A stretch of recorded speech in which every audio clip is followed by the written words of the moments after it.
Okay, got it marked. Alright, so hello, how are you doing today? I'm doing pretty good. I'm out just exclusively making a video. I don't have any place that I have to be today. I'm not hauling any trailers today. I've got no errands to run today. All I have to do today is to drive around in Stevens County, Oklahoma, and maybe into another couple areas, and just make a nice video, a nice road video.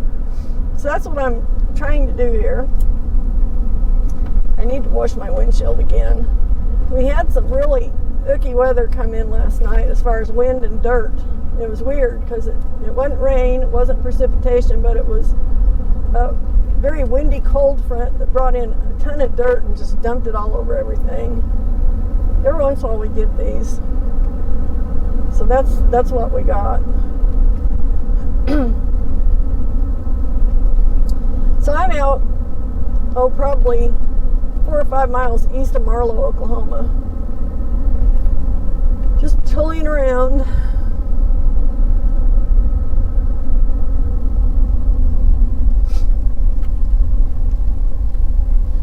Just looking for interesting things to show you. So I'm on back roads today. I'm not running on the highways. You've seen all the highways around here multiple times if you've been watching my videos.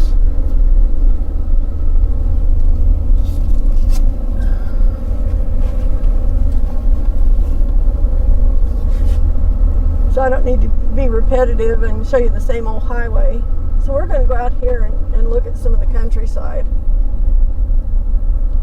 Now, I don't know how this is going to play out. I may need to adjust my camera real quick because these roads are really bumpy. And I do have a cushion under my camera, but I think it's just making it bounce. So I think I'm going to remove it.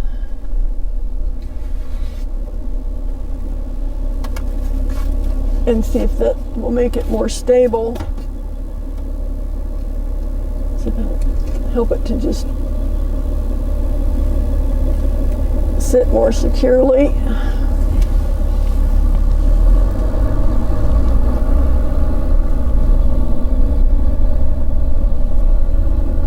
And I'm going to zoom just a little bit. I don't want to zoom all the way out. But I want to kind of line it up so you're getting an even view on either side of the road. So there you have it. This is, yeah, it looks like it's a little more stable. This one's just going to bounce around because I don't really have it as secure as that one. It's not on a flat platform. It's just on my dashboard. So it can wiggle around. It doesn't matter. I can be blurry. It doesn't matter. I want the scenery to be crisp. I want the scenery to be nice. So I just got done watching my brother Wes's latest road video. He went from Craig to Steamboat Springs on not so great roads, but not too bad either. It wasn't like buried in snow. Looked a little rough, a little icy in spots. But he was actually nice enough to mention me in the video and the videos I make. So I thought I better put up a new video because I haven't put one up for a while because I haven't worked since before Christmas. And here it is, the 12th of January. So it's 1:13 in the afternoon, January 12th, 2023. And I've got nothing that I have to do except drive around and show you some cool countryside.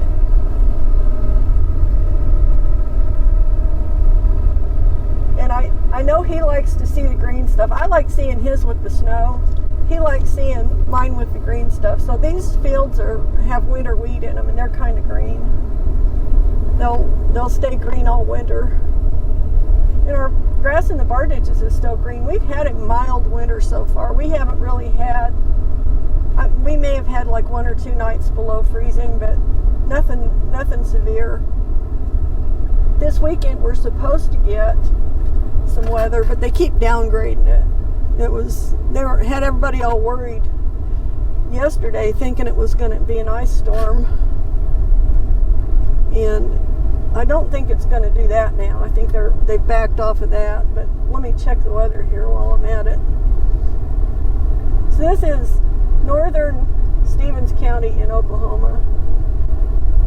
where we're running right now. We're just going to stay on back roads. We're not going to get out on any highways right now. We may on the way back.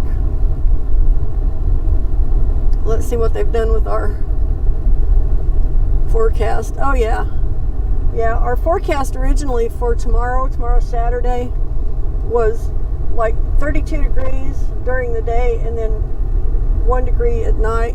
They've upped that to 34 in the daytime and 7 at night. And then Sunday was supposed to be 17 degrees all day and 0 all night.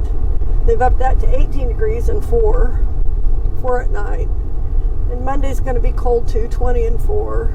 Tuesday, 27 and 11. And then by Wednesday, we'll be back up in the 40s. And maybe a little below freezing at night, but nothing too bad. So this is a nice winter. I like winters here. I've lived through so many winters, worked out in the cold and snow and blizzards for like 20 years up in Colorado. And, you know, I had to dress in like 14 layers of stuff just to survive, you know. So this is really pleasurable for me. I like these kind of winters. I think it's awesome not to have that continual snow. In the part of Colorado that I'm from, well, I was born in the Denver area, but from the time I was 18 on, pretty much, off and on, I lived in Craig, Colorado, up in the northwest corner. So I consider that my hometown, really. But the winters up there are so long and so cold, and there is so much snow, it's not even funny. So from about October till about April, I would say on an average year, you're going to be walking around with snow up to your butt, basically, most of the winter. Some years it's a little more, some it's a little less, but that's on average. In this country, we get occasional snowstorms. Not every year. We had a little bit of snow right around Christmas, but it was just flurries in the air. Didn't even stick on the grass. So it was really no big deal. Not much of anything. So many winters since we've been here about 15 years now, since I retired out of Colorado. We've had 3 really serious winters that I can think of out of those 15 years. The first year we got here, we had, well, maybe 4. First year we got here was 2009, and we had a serious ice storm in January or February that year.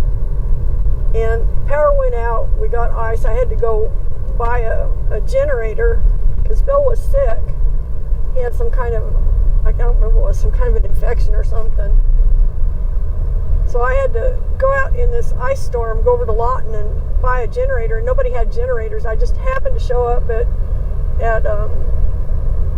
the store over there when the truck came in with another load of generators on it. I was like, I need one of those.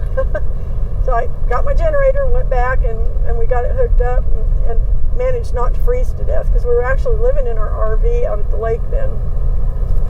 So that was interesting for my first winter back in Oklahoma, and I thought, I don't know if I like this or not, because I don't remember winters being that bad here when I was a kid, which they weren't. So that was the first one.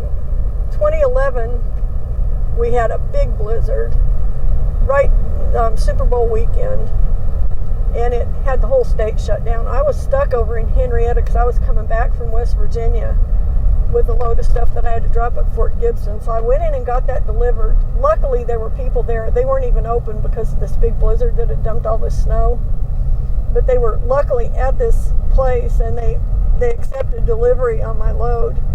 And so I got my trailer unloaded, and then I got as far as Henrietta from Fort Gibson before I just about slid off the road in the ice, and decided, okay, I need to stop somewhere because I'm going to. Then I had a 40-foot trailer I was pulling behind me. That was when I always had my trailer with me, pretty much. So I ended up sitting in a hotel room in Henrietta, Oklahoma for about 3 or 4 days waiting for the storm to blow through and get over with in the aftermath of it, because in Oklahoma they don't have snowplows. You know, Colorado's got thousands of snowplows. They've got city crews that have, 10 or 12 snowplows for a small city, and they go out and just clean the streets, and it's no big deal. Well, in Oklahoma, they may have 10 or 12 snowplows in the state. They're mostly up north, because northern Oklahoma gets more bad weather than southern Oklahoma. So in this area, we didn't even have a snowplow, I don't think. I saw one snowplow up by Fort Gibson when I was going to deliver my load, and it was just a little bitty, like an old beat up snowplow putting down a little bit of sand. So I followed it into Fort Gibson, actually, because it was dropping sand on the road, and it was slick, and I had a load of steel cables on the back of on my trailer. So that was a bad one. And then about 4 years ago, 3 or 4, it might have been 3 years ago. I think it was the year that Bill had his surgery, that we found out he was sick and he had his surgery. Let's see, where am I at? I think we're in Grady County now, I believe. Let's do some dirt roads today, shall we? So, the year that he had his surgery, I think it was 2019, we got a big bunch of cold air for like 2 weeks. We were below zero here, and that's really unusual. We had a lot of snow. The road south of us that runs east and west, the north wind actually drifted the snow over the fence on that road, and I mean, it was really drifted in deep. It was like 4 or 5 feet deep, drifted across there, and like it was below zero for 2 or 3 weeks. Poor chickens had to stay in the hen house. They couldn't even come outside. We just kept the heater on in there for them. That was a cold, miserable year. But that was really the last harsh winter we had here. So we've had a little bit of winter in the years since then, but not much. We had a little bit of snow last year, no big deal. But this year we have had nothing, and I'm, knock on wood, I'm enjoying this. Not having to deal with snow, ice, sleet, any of that stuff. It was mild enough that when they came out and did our roof right before Christmas, they had good weather for changing our roof out, putting a new roof on. So that was awesome. I'll take the nice weather where I can get it and be thankful for it. I don't really feel the need to, put myself through that kind of misery anymore. Snow up my butt and having to wear Gore-Tex and 14 layers to go outside. No thanks. Been there, done that. Didn't really enjoy it that much, actually.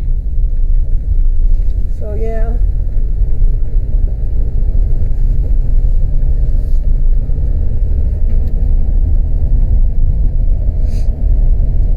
This is kind of typical terrain in this region. Hilly.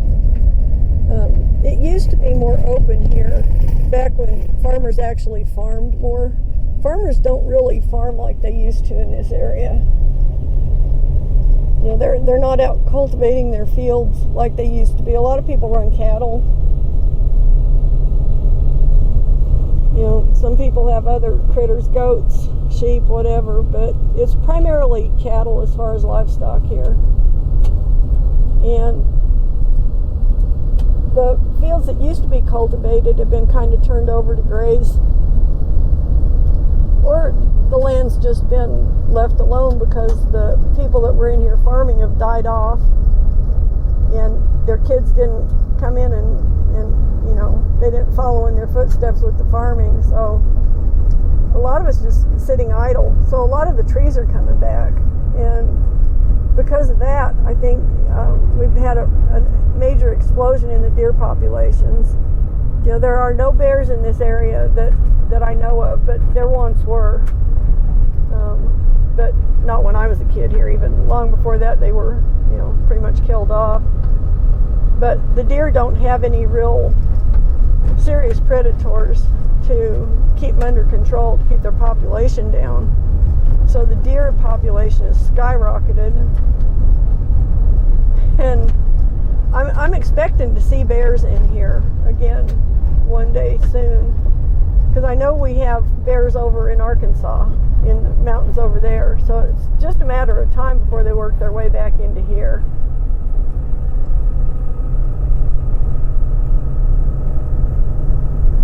It's a cattle operation here. Black Angus cows.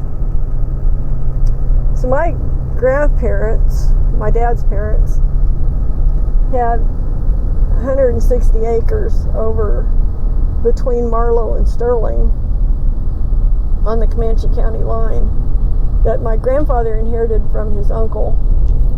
And his uncle was the second person to own that land after they opened up the land of settlement. He bought it from another man. Okay, so that was a little weird. But it's handled, so. Random things, random weird things.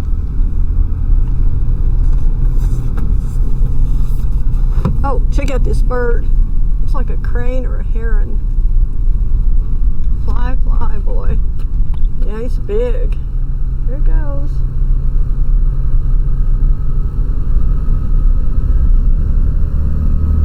A lot of neat wildlife in this area. I mean, we have a lot of water. It's a very water-rich region.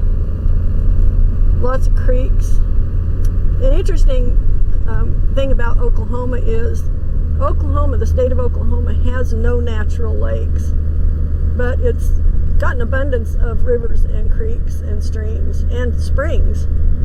So there's really an abundance of water here. Just no natural lakes. But we have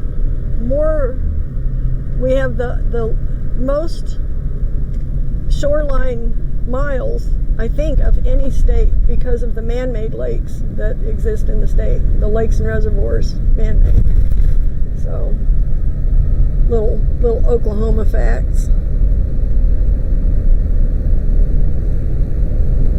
So we have a lot of water birds here. We have all kinds of birds. We got geese, ducks, coots, pelicans, seagulls, you name it. You know, all kinds of egrets, herons, cranes, just a ton of birds. The only bird that I haven't seen here that I would associate with like water would be like a flamingo. I've never seen a flamingo in Oklahoma. It's a little cold for them here. A little colder than they like.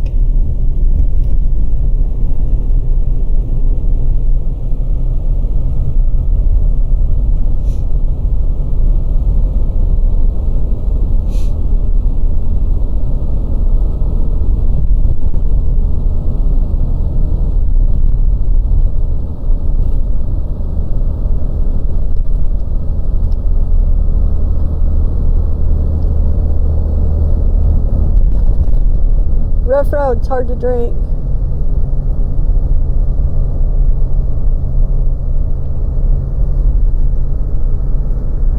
A little dangerous too, probably. I don't know. But anyway, I love this part of Oklahoma because it's kind of a cross between prairie and woodland hills. We go over farther west, over toward Lawton, and you get into more of a high plains, open, not so many trees type of deal, rolling hills. You can see a long way. In fact, if we get up here far enough and get a good hill to view it from, you should be able to eventually see the Wichita Mountains out in front of us. I'm heading west on this county road, and I'm just tracking west.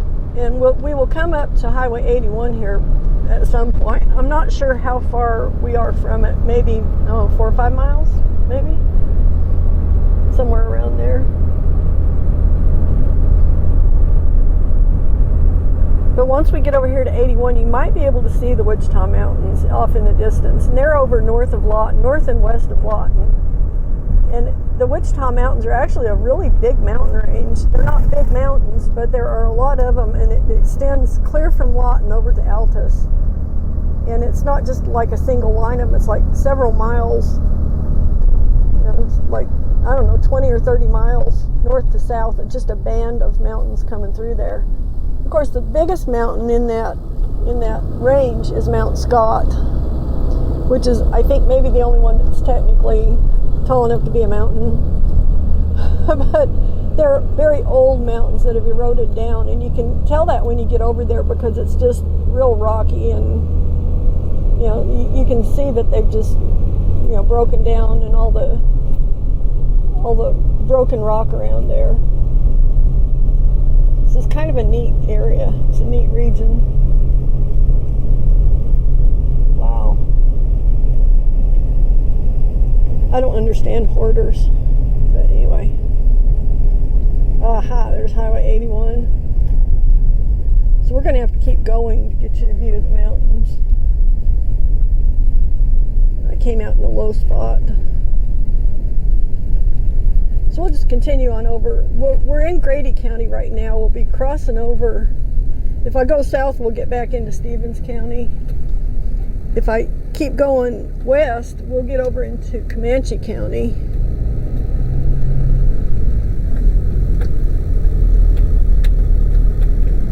Get out here in the middle of the highway. All right. So we're about halfway between Marlow and Rush Springs, I think, give or take a little bit.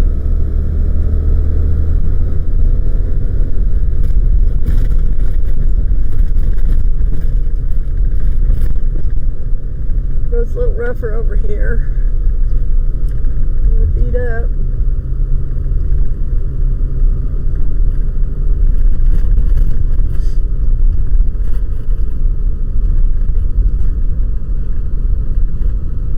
I think we'll go over here and run through Sterling and back, make a loop that way. Wasn't really sure where to go, but we'll go by, well, kind of where I came from, I guess, in a way.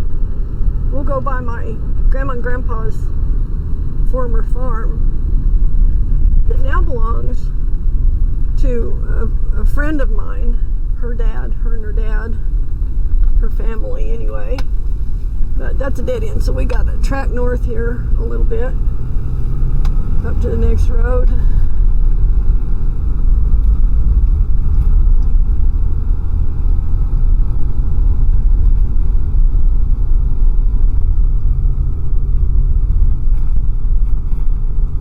So you'll be able to tell the farther west we go, the more open the landscape will get. But we're just on that line, kind of on the edge of the prairie, between the prairie and the woodland. So it's kind of a neat area, you know, because it's not, you get a completely different landscape going one way or the other. It's totally different.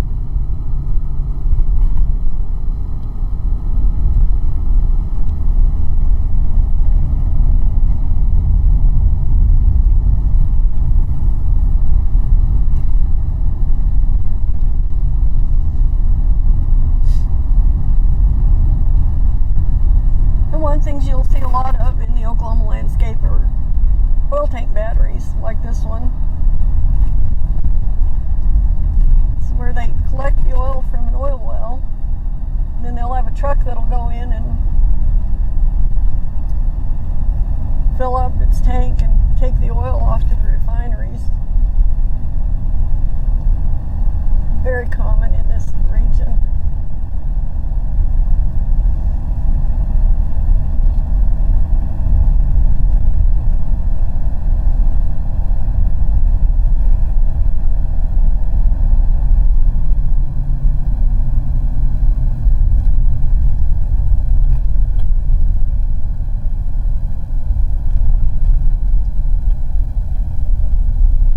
So we're going to head back west again.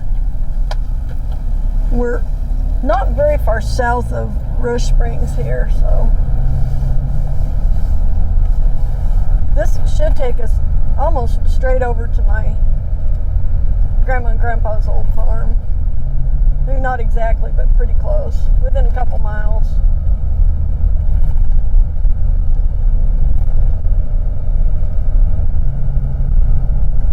I did not grow up there, but we did live there for a while when I was a kid.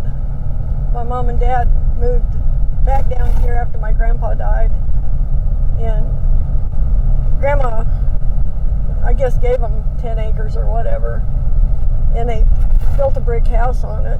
So that's where we lived when I was in junior high and my first year to high school.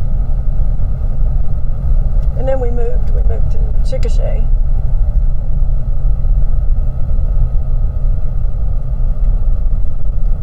So the house my parents built is still there.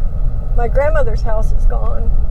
It's over by Clear Creek Lake. I think I know where it is, but it was picked up and moved many years ago, 30 years ago, 40 years ago. They sold the house to some guy who moved it over toward Clear Creek Lake. I think it actually sits right on Highway 29, just west of Bray, Oklahoma. I think that's the house.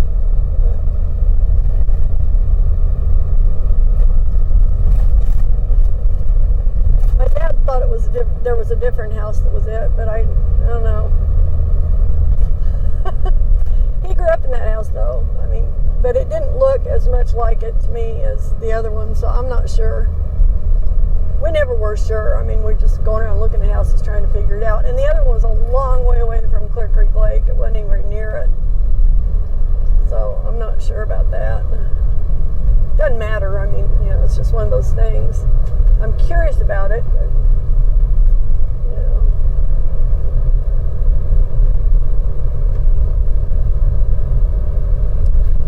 I think this road will run right into Highway 17 over by Sterling. And I'll have to turn south a couple miles to get back by the farm, I think. I don't run on these roads very often, so I'm not 100% on that. This is County Road 1560.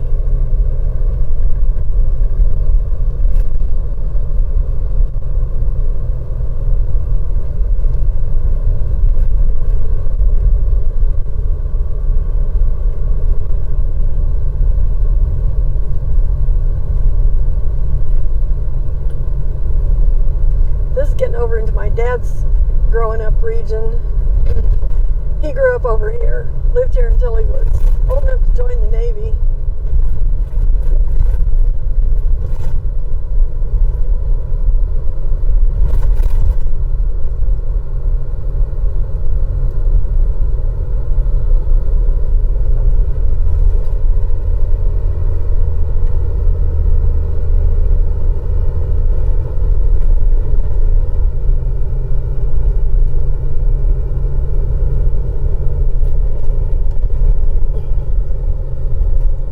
Hard to get a drink on these rough roads sometimes.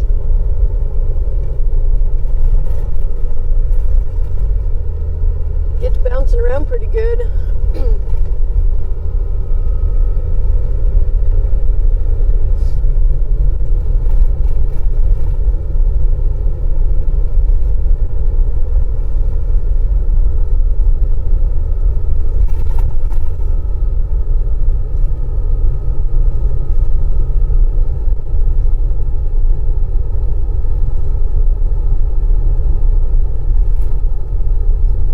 Actually made it up to 39 degrees. We might hit 40 degrees today yet.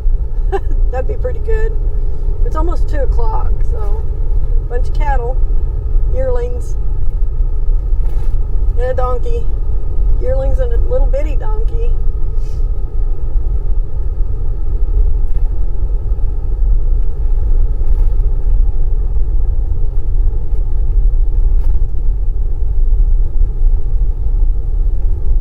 This may actually be a road that runs over by a graveyard out here.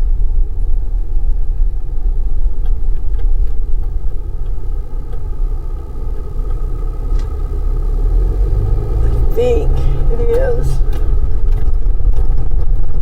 Pretty sure it is. So it runs like a mile north of my grandma and grandpa's farm. Well, we live there too, so our farm, I might as well say. There's a roadrunner standing over there on the right side. There he goes. He's just standing there. Don't very often see him just standing still like that. That was unusual. Usually you'll catch a blur when they run across the road.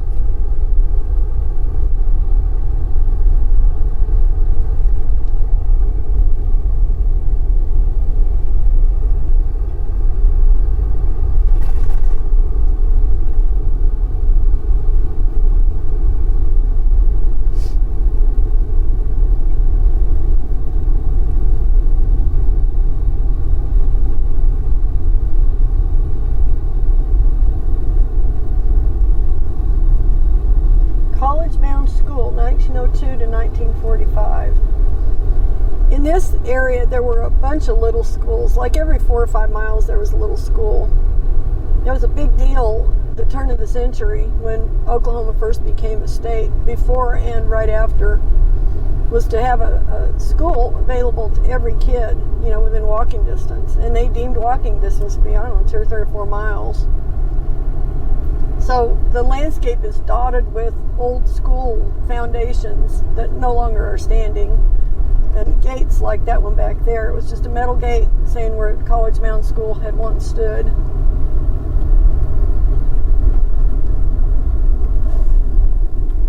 And a lot of the little communities in here had their own schools. You know, there might have been, who knows, 20 or 30 families living in the region, and they send their kids off to the local school. So it's a different deal. It wasn't federalized like our school system is now, which I utterly and completely disagree with. I think it's a terrible way to have a school system set up for what should be obvious reasons now. If you see what's going on with, you know, education and teachers unions and, you know, indoctrination and political ideology creeping into the whole mix, where used to be and should be children are taught reading, writing, arithmetic, science, the basic things they need to, you know, to understand and function in the world, and to get an education that will give them a basis for being able to, you know, make a living or think up cool things, you know, be an inventor, designer, whatever. I mean, you know, to get their imagination going, not to indoctrinate them into some particular political ideology. And right now, it seems like there's way too much of that going on. But the pendulum swings, you know, it'll swing back the other way. And then hopefully there'll be an end to that, at least until the next time it rears its ugly head.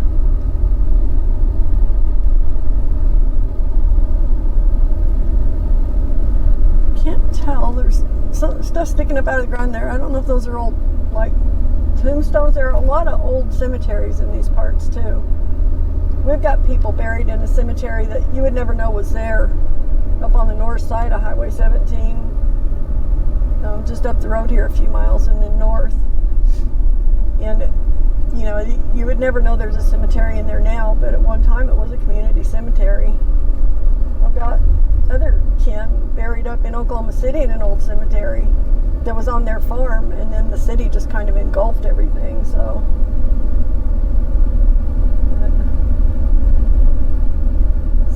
time marches on, you know. You start thinking about that when you get to be about, you know, my age. Yeah, I'm getting pretty old. I'm a lot older than my grandmother, my mom's mom got to live to be.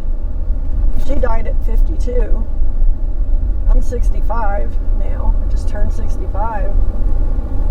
So time has marched on. And as time marches on, people fall. You know, people fall off as you go along. So all the old ones are gone now. Now we're the old ones. It's a little creepy. Now, if you notice right in the middle of the road, there's a mountain sticking up off in the distance. That's Mount Scott, and I'm going to stop up here and see if I can get you a nice close-up view of it without alarming the people in this house here. But I'm going to try and zoom in for you.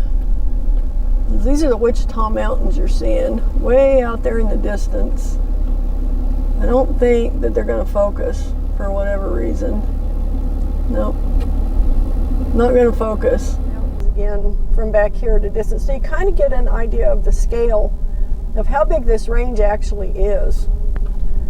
Maybe we can do that here. I'll try and zoom up again. Okay, because you can see here on the south end over here where my shaky finger's at, that's the southern edge of them over in there. And then I'm going to try and turn this a little. There's Mount Scott right here under my other shaky finger. That's Mount Scott. And then clear over here, we've got still more mountains up over here. So this goes a long way. This is not just a little bitty mountain range. There's a lot of mountains in there. And they go all the way from here over to Altus, which is about, I don't know, what, 60, 70 miles. So it's actually a big mountain range. The mountains just aren't very big. You know, they're more hills, except for Mount Scott, I think. But yeah. So that's where we're at. We're out in the plains, west of Lawton and west of Fort Sill.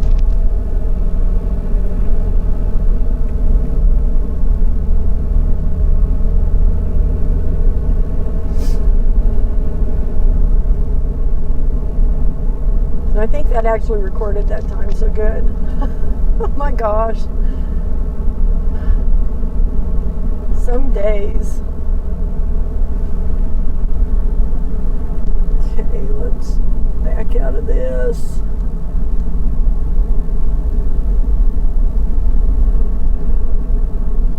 Similar ETA, let's just go that way. Okay. I'm trying to stay off of the main roads around here because you start getting into a higher population over in here. The closer you get to Elgin and Lawton, the busier it starts getting. And I just as soon stay on the back roads and not get run over by people. Case in point. Sorry, but they can. So you'll notice maybe, I don't know if you can see it or not, there are white stripes on the pavement in front of us. That is pre-treat for an ice storm that they expected us to get Saturday. Well, first they thought it was going to be here today, and then they thought it was going to be here tomorrow, and then they thought it was going to be here Sunday. So they put all this expensive ice treatment down on the roads, only to find out today that it's not even going to come. It's going to get cold, but we're not getting the precipitation they thought we were going to get, which I think is a wonderful thing, actually. I'm not faulting them for putting it down, because if it had gotten here, they would have needed to have it treated, or the roads would be a disaster, because they don't have any snowplows in this country. All they've got is the option to pre-treat. So that's what they did in preparation for it, and now it looks like it's just not even going to, it's going to go out with a whimper. It's going to get cold, and stay that way for about 3 days, and then it's going to warm back up, and winter should just about be over. Although we could get another round of winter in February. You know, like early, mid-February, we can still get a round of winter then. So maybe we won't. Maybe it'll stay nice. This has been really mild this year. I'm enjoying it. Loving it, actually. Thinking it's great.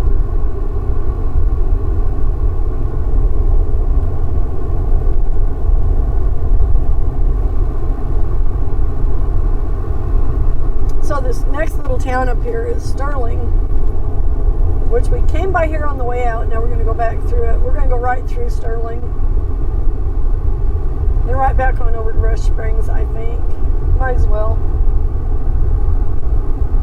It's getting to be a little later now. It's almost 4 o'clock. I've been out for a couple hours, almost 3 hours, running video. So hopefully I'll get some decent video for you. I hope. Seriously hope. Hope it comes out really good.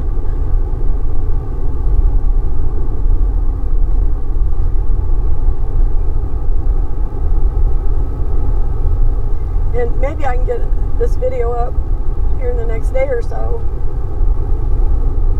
because I do need to get another one up. I mean, I kind of like fell off the edge of the earth, I think, as far as videos go, because I was working right up until Christmas, and I was working a lot right before Christmas, and then it just died off. It's been dead as a doornail ever since. Haven't had one load, haven't even had a text, you know, about, well, maybe there's another load or anything in weeks. So yeah, we're just kind of dead in the water right now.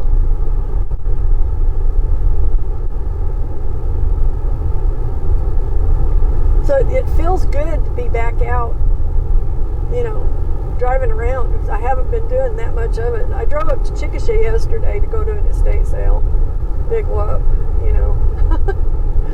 And I drove down to Duncan a few days ago to go to Walmart. That's kind of the extent of my travels. Here's some more of those white stripes, the treated stripes on the road.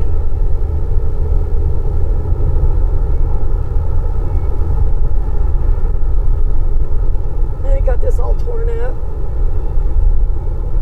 They must be replacing a bridge over here. So we're just west of Sterling, Oklahoma, right here. Just west. This Highway 17 that we're on.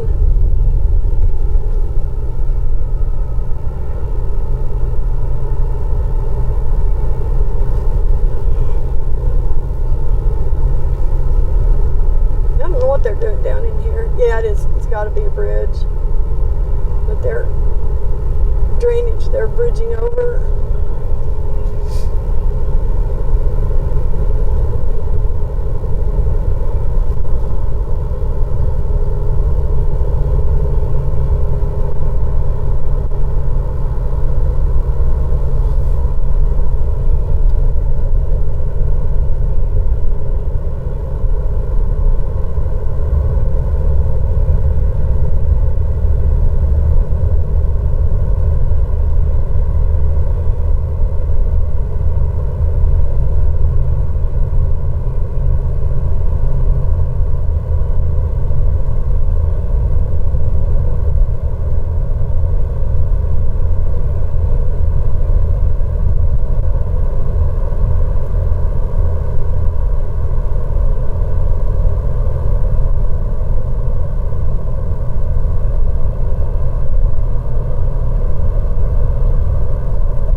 Over 5 tons prohibited in Sterling. This vehicle is 5 tons. So they're saying that you can't drive through Sterling on Highway 17 in a semi-truck, I guess. Seems a little presumptuous to me. It's a little bizarre. A little odd.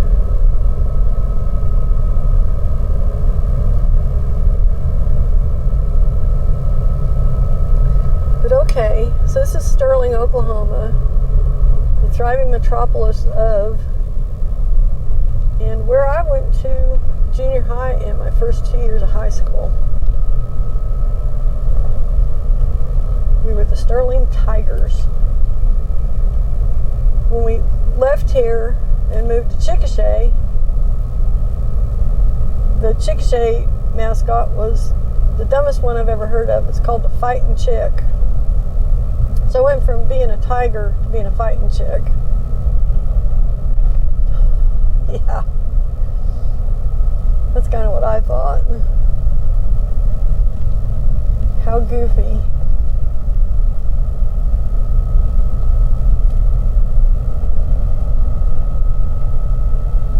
Lots of names here I remember. Lots of these names I went to school with on the businesses and such.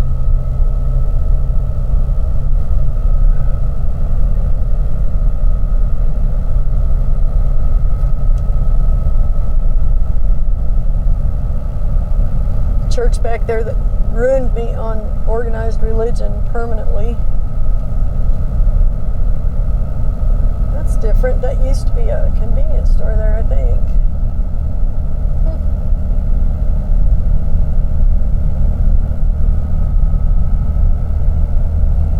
So there's not too much to Sterling. It's never been very big, and it hasn't really grown much. I mean, it's got a few new houses, I guess, but it's not really expanded much beyond the city limits when I was a kid 50 years ago. Reason being, there's nothing really close to Sterling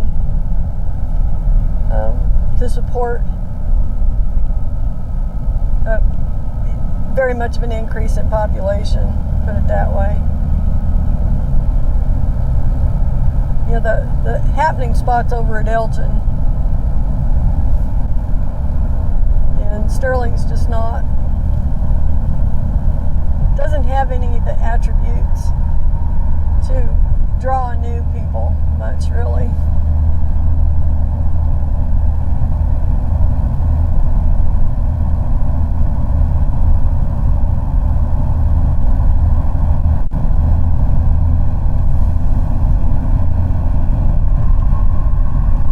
Okay, so I'm kind of making a loop, but I'm going to go up here and take the back way back into Marlow. Well, I'll be home by 4:20, maybe 4:30. It's about 10 till 4 now. So it takes a little longer maybe than going through Rush Springs, but I don't really want to go through Rush Springs today. I'm just not sure. Maybe actually I will. Maybe I will. I don't know. Do I want to? Do I not want to? Nah. Let's run back down to... I'll take the same route back into Marlow that we used to take going to church into Marlow when I was a kid from the farm. That's what I'll do.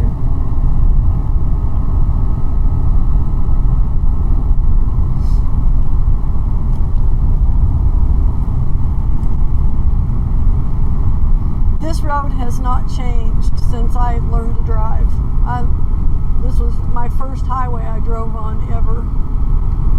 Highway 17.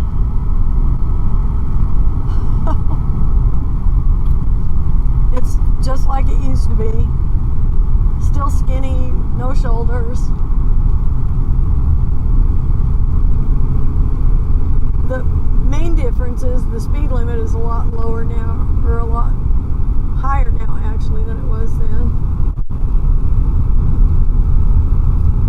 I want to say it was 60 when I first learned to drive, but then it went down to 55 when we had the gas shortage in the 70s.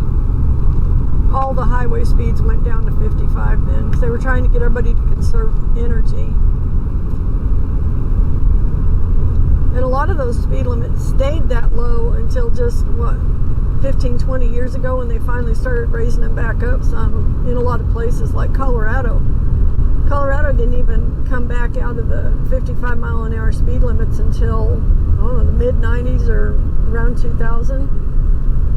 Then they tried having, and they may still have, they tried having different day and night speed limits in Colorado, which kind of makes sense with the terrain in places, and in places it doesn't. But, you know, I don't know. Different ideas people have. And now, part of the turnpike here in Oklahoma is 80 miles an hour now. They've upped it over the years, and now it's 80. I don't know what it'll be in another 10 years. Dog, don't come out in the road, please. You should go home. You should make a good boy and go home.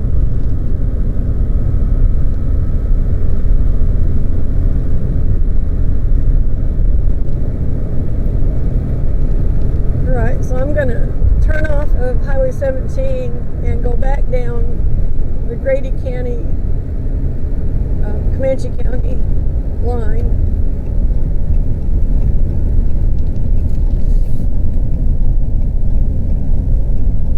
And take myself back to Marlow the back way. Let this yahoo get around me because he's in an all-fired freaking hurry. Man, he's kind of crowding me there too. Some people, I don't know.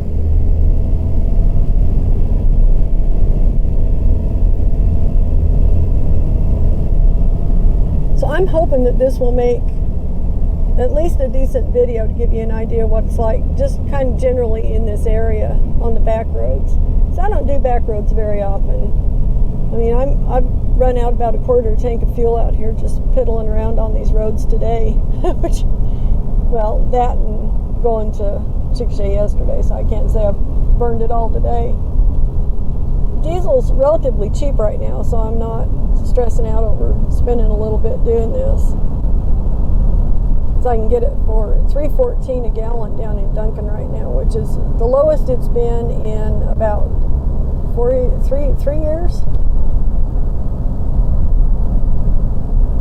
Close to 4 years. 3 years at least. Yeah.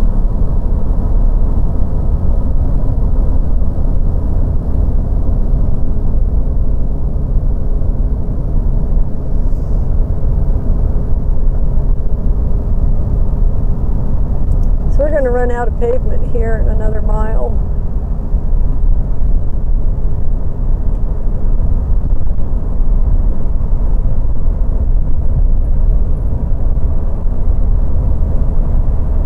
And we'll be back to my grandma and grandpa's farm.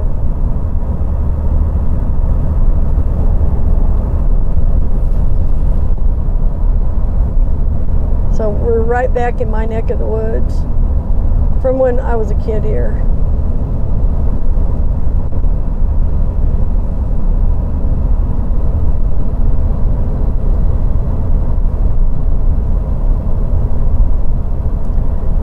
Cows and winter wheat. Green winter wheat. Gotta love that. Middle of January, and we've got green grass in some of the bar ditches. And it's been mild. Gotta love that. A lot to be thankful for.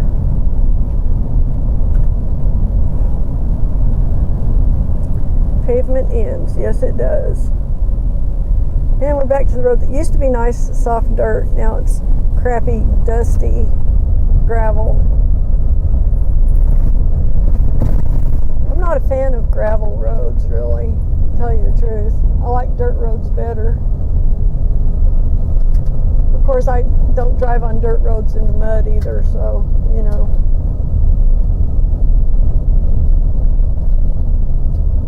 Try not to anyway.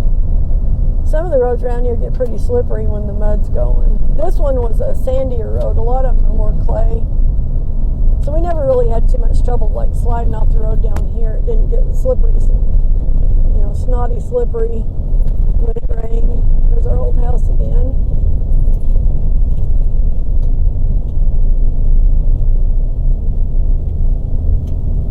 Trees got damn big. The big trees out in front are gone now. They cut them down.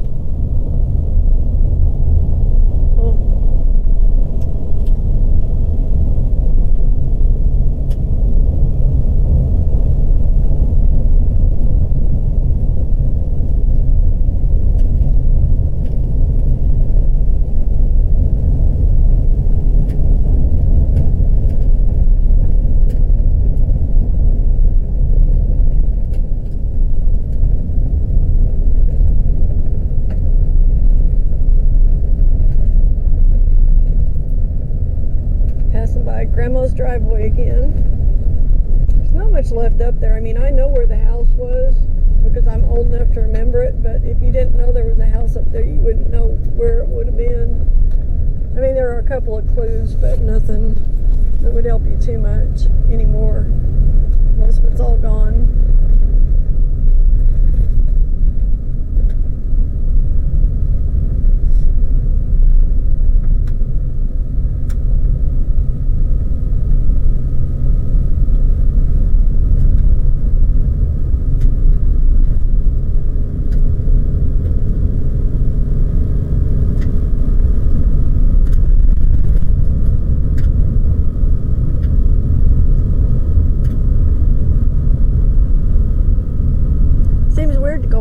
twice in one day. That seems excessive to me. I mean, I come by here maybe once every couple of years. I'm not up here very often.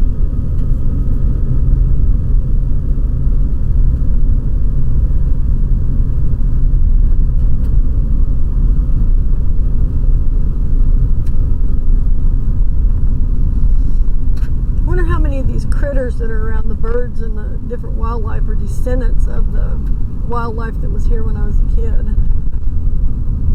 Or do they just move on and go different places? I mean, kind of like people, because a lot of people just move on and go to different places, and then their offspring never come back to where they were. I wonder if it's similar with different animals.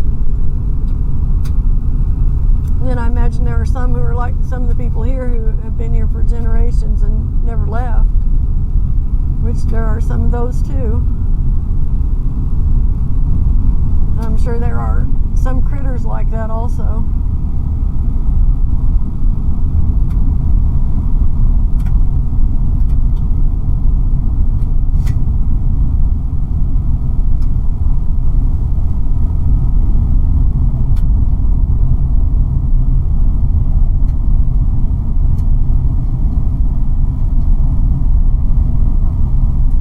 Got a school bus up here.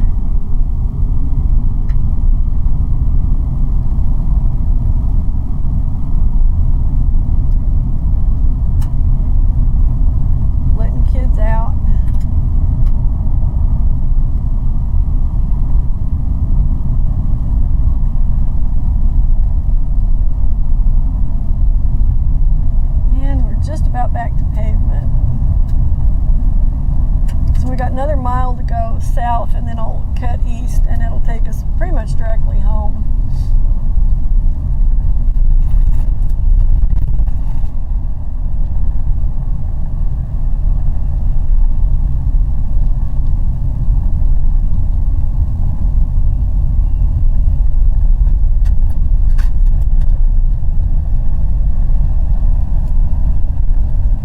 Read which school system that was on the side of that bus. I was too worried about running off the side of the road because we both had to get way the heck over. Skinny road, wide vehicles. But I almost could have sworn it said Elgin, which is weird. Because this should be Sterling in here, I would think. Or Marlow, maybe. I don't know. Elgin's poaching out of Sterling's area.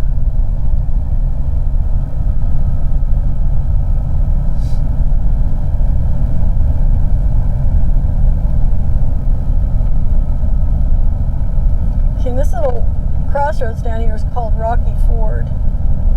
And the reason it's called that is there used to be a school on the left side of the road here at the intersection that was called Rocky Ford School. The school's gone, but there was also a ballpark on the other side of the school here. I can't remember if there's a gate that still says Rocky Ford on it or not. But this house has been here ever since I can remember. So the school was long gone when I was a kid, but my dad told me about this, that it had been a school and that it was called Rocky Ford. That's how I know this stuff. My dad told me. I don't remember it. It was long before my time. And this place has been here so long, it's about falling down on itself. So, you know, one of those deals. But this is Ballpark Road. And if I just stay on this, I can go right over to the road I live on it.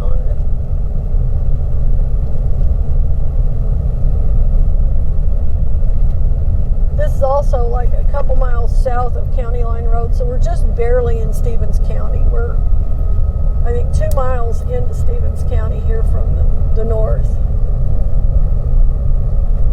And that was Grady County back there.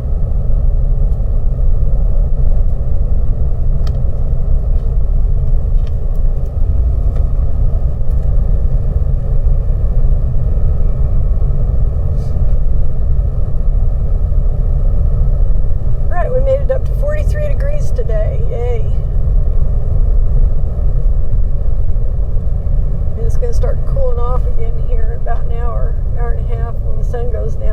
Actually, the days are getting longer again. Actually, rather rapidly. Hasn't been that long ago that the chickens were like in bed and asleep by 5:30 because, you know, the sun and all that. Now they're staying up till 6 o'clock. Chickens go with the sun. They are very much attuned to the rising and setting of the sun.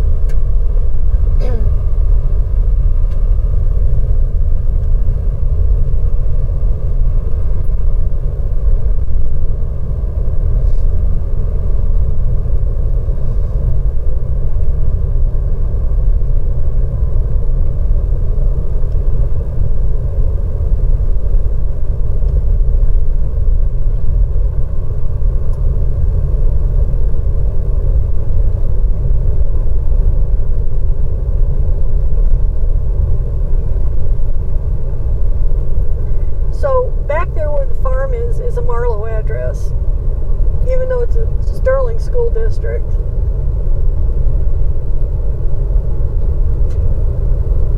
So we technically lived in Marlowe when I was a kid, but we didn't look at it that way. We looked at it as we lived in Sterling. It's kind of weird distinction, I guess.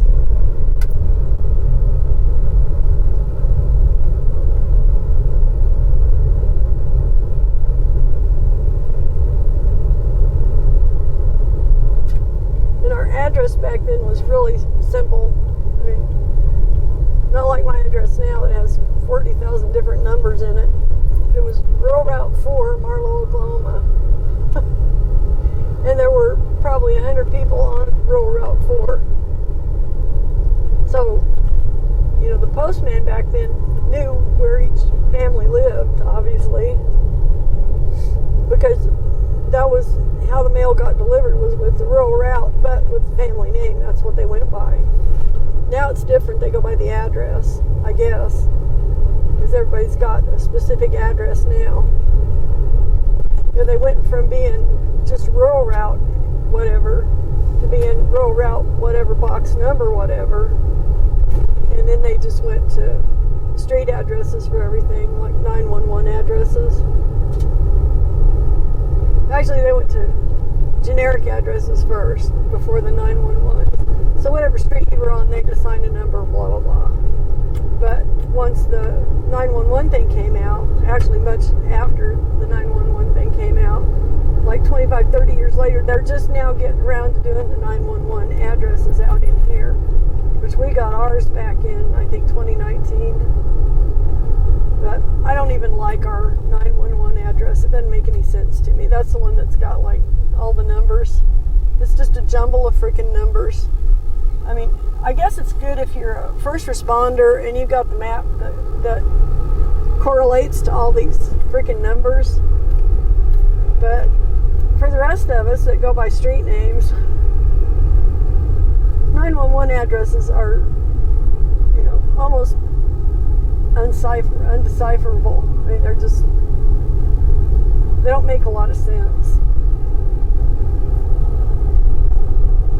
They were supposed to standardize and simplify all that, and I think what they did is they just muddied the water greatly, because different counties seem to do it different ways, and I don't think that was how it was supposed to be.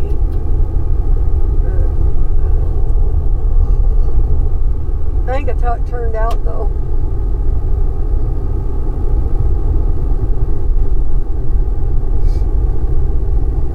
Oh, look at all the green grass in the bar ditch here. This is cool. This is awesome. I'm loving it. I'm not feeling winter this year at all. Not even feeling it. So I'm real happy to see the green. Here's some green here. There you go. Green grass, guys. To all of you in northern, cold, snowy, iced-in conditions, I feel for you. I can sympathize. I went through it for 40-some years. You know, 50 years maybe, more or less.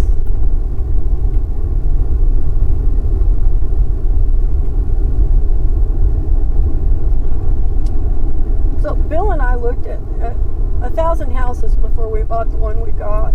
We looked for 10 years, no lie, not an exaggeration. We started looking for a house on acreage not long after we moved in at the lake.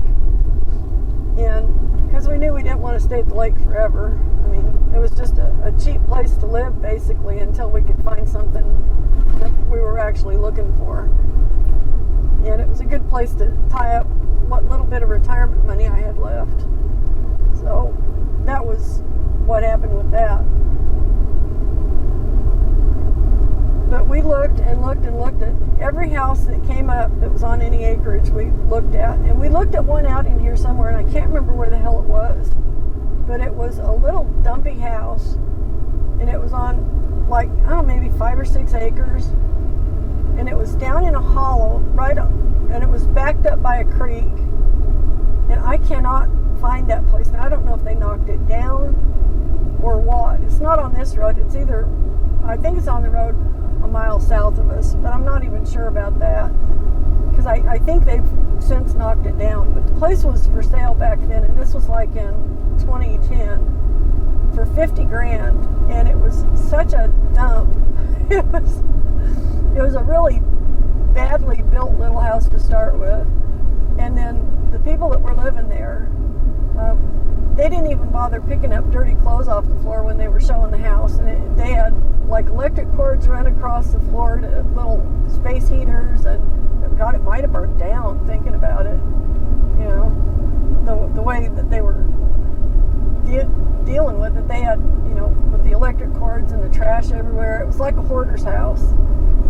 We were like, no. Don't think we're interested in this one. I cannot remember exactly where that was. It's been bugging me. So I'm going to have to sit down with Google Earth tonight and see if I can figure out where the heck that was.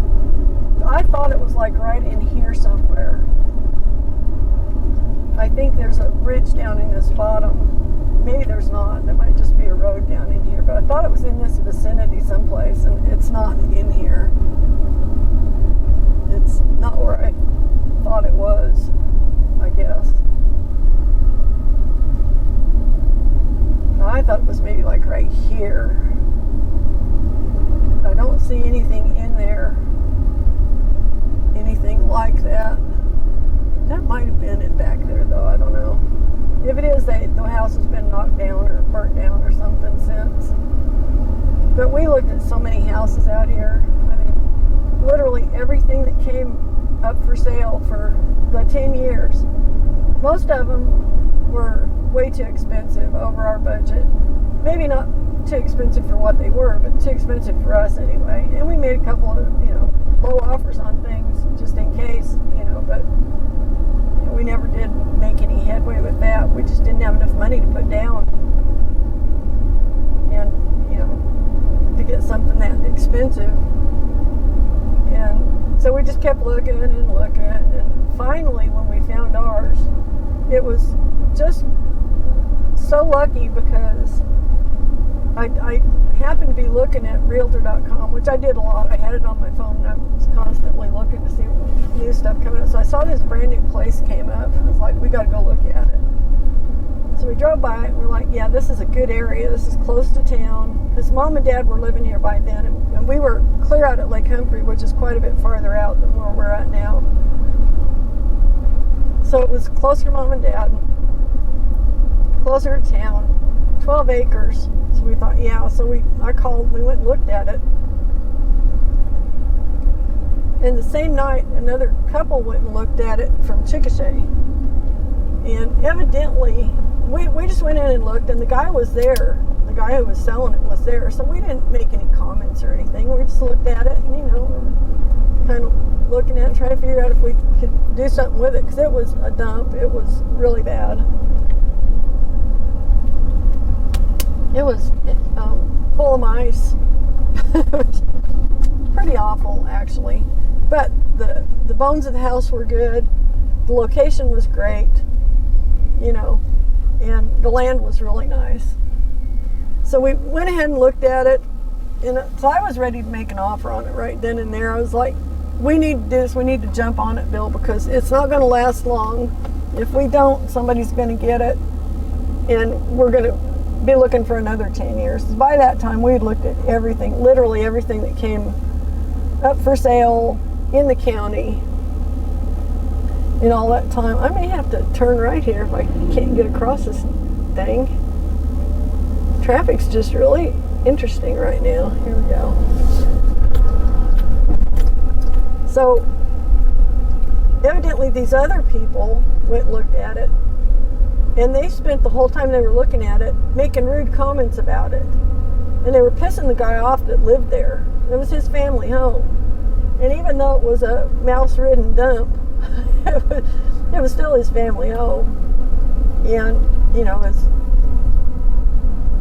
he was the only one left. I guess he had a brother somewhere else, but that was probably pushing him to sell it. But you know, so they were rude to him, basically making comments about, well, we just have to tear that out and put this in, tear that out and redo that, and blah blah blah. And then they had this bratty kid with them. And this all came from the realtor who showed the house, so it's kind of funny. They had this bratty kid, and his mother's his mother's cedar chest was in one of the bedrooms. And this kid went in there and opened it up and slammed it shut and made it lock. And the key was inside of it. So he was really pissed. They let this little kid run through the house, getting into stuff and tearing stuff up. So Bill and I were talking about, well, what should we offer on it? And we just decided to offer him what he was asking. Say, you know, yeah, we'll pay what you're asking. Because what he was asking was not much money, considering what you got for the money, even though the house needed to be redone. And I guess the other people were trying to lowball him on it was already so low, there was no reason to try and get it any lower. I mean, because it was already $20,000-$30,000 below anything else we'd looked at, even though it needed, you know, $15,000-$20,000 worth of work. So, which we could do. So we went ahead and just offered it, and he picked us. She made a point of telling us he picked you because you were nice when you came and looked at it. You didn't do like the other people did from Chickasha, running around talking shit about the house and then letting your kid tear stuff up. I was like, awesome. You know, so that's how we ended up getting this house. If they had been nice people and treated him nice, we might have had problems on our hands. We might have had a bidding war going on. But because they were so rude and so obnoxious, and their kid was such a brat, we ended up getting this house for cheap.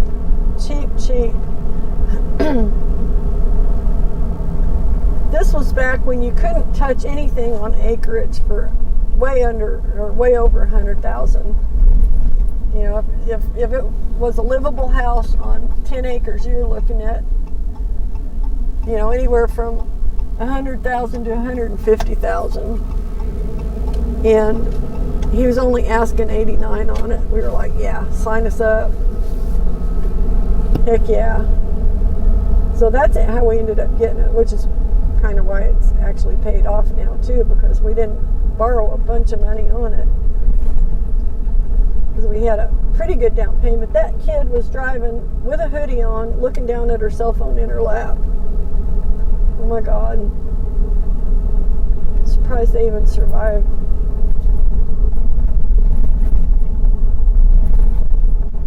That's a crazy town.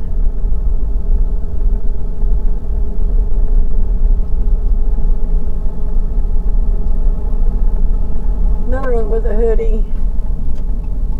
I don't know, y'all, about these hoodies in cars. It obstructs your peripheral vision. So, you know, maybe I'll pull over here and hop out and check the mail while I'm at it. I think I will. Might just as well. Open the gate.